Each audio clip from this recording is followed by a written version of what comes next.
Federation কেন্দ্রীয় committee 4 দফা দাবি নিয়ে চেয়ারম্যান টিচার্স রিক্রুটমেন্ট বোর্ড ত্রিপুরার নিকট আমরা দ্বারস্থ হচ্ছি।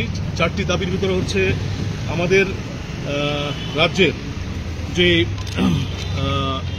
বিগত দিনে টেট পরীক্ষা প্রায় 2বার করে হতো, কিন্তু আমরা দেখছি বিগত কিছুদিন ধরে আমাদের রাজ্যে এই টেট পরীক্ষা যে 2বার করে নেওয়া সেটা বন্ধ হয়ে গেছে। তার পাশাপাশি আমাদের রাজ্যে আমাদের 2 নম্বর দাবি, খুব গুরুত্বপূর্ণ দাবি, আমাদের রাজ্যের এসটিজিটি এসটিপিজিটি যে পরীক্ষা সেটা 2022-21 সালের পর প্রায় বন্ধ হয়ে গেছে। আমরা জানি না কেন এই যে পরীক্ষা বন্ধ হয়ে গেছে। আমরা চাই এই যে চেয়ারম্যান সাহেব নিশ্চয়ই এটাকে গুরুত্ব সহকারে দেখে নতুন করে আবার সেই পরীক্ষা চালু করবে।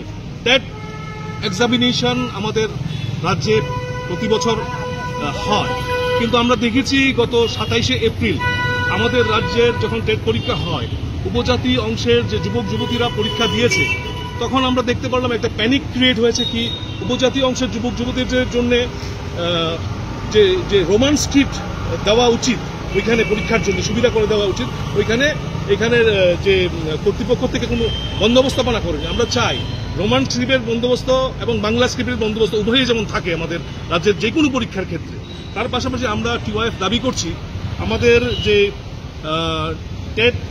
টেট পরীক্ষা যে হচ্ছে তার মাধ্যমে যে কাট অফ মার্ক অন্তত 50% কাট অফ মার্ক যেমন রাখে সরকার। আপনারা এসটিদের জন্য আপনারা জানেন আমাদের রাজ্যের যে বেকারত্ব হাল দিনের পর দিন বেড়ে যাচ্ছে। উত্তর পূর্বাঞ্চলে আমাদের রাজ্য 1 নম্বর, প্রায় 5 লক্ষ বেকার যুবতীরা মানে শিক্ষিত বেকার যুবতীরা হ্যান্য হয়ে ঘুরছে। তার ভিতরে প্রায় 50,000 শূন্যপদ আছে।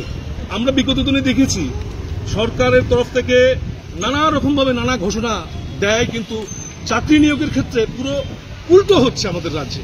আমরা বর্তমানে হালিমে আমরা দেখেছি কি মুখ্যমন্ত্রীর দেওয়া তথ্য অনুসারে প্রায় চাকরি হয়েছে প্রায় 19,000 সামথিং চাকরি হয়েছে। তো আমাদের রাজ্যের বেকার যুবক যুবতীরা যারা রয়েছে তারা করবে কি? চাকরির জন্য হ্যান্ড করে চাকরি বন্দোবস্ত করুক সরকার। আমরা চাইছি আমাদের এই সংগঠনের মাধ্যমে থেকে আমরা আবার আওয়াজ করছি, এই যে আমরা 4টা দাবি তুলছি, এই 4টা দাবি যদি আগামী দিন সঠিকভাবে এখানকার যে চেয়ারম্যান যদি ঠিকভাবে বাস্তবায়িত না করে আমরা বৃহত্তর আন্দোলনে নামব। আমাদের সংগঠনের ভারপ্রাপ্ত সাধারণ সম্পাদক কিছু বলবেন।